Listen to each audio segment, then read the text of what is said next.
Bonjour. Comment fonctionne le CPF quand on est intermittent du spectacle? En quelques minutes, on va clarifier cette question. Tu es intermittent du spectacle, tu vas sur le site Mon compte formation et là, tu t'aperçois que tu as un solde CPF. Mais tu ne sais pas si ça fonctionne comme pour un salarié classique. Bonne nouvelle, tu as bien un CPF. La nuance, pour les intermittents, une partie des formations peut être financée par les dispositifs du secteur du spectacle. Le CPF est un compte personnel de formation qui se crédite en fonction de l'activité professionnelle. Les droits CPF des intermittents sont calculés à partir de l'activité dans le secteur du spectacle. Pour les intermittents, une pièce du puzzle est importante, l'AFDAS. C'est l'acteur qui centralise les informations sur l'activité du secteur.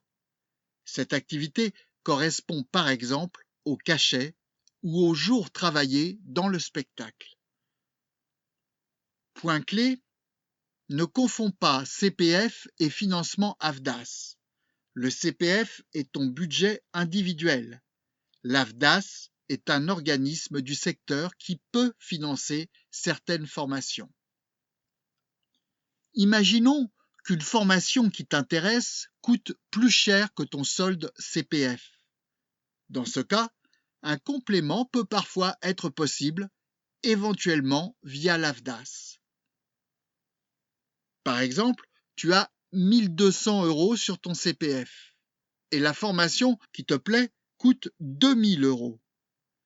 Tu utilises ton CPF, puis tu regardes si l'AFDAS peut compléter. Si tu es indemnisé, tu déclares la formation et tu anticipes les démarches avec France Travail. Première étape, vérifier son solde sur mon compte formation. Deuxième étape, regarder les financements AFDAS.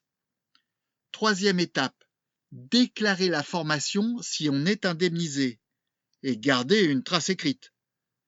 Quatrième étape, contacter l'AFDAS en cas d'erreur de droit. Maintenant, c'est, j'espère, un peu plus clair. Si tu veux mieux comprendre les bases du CPF, je te mets un lien vers une autre vidéo.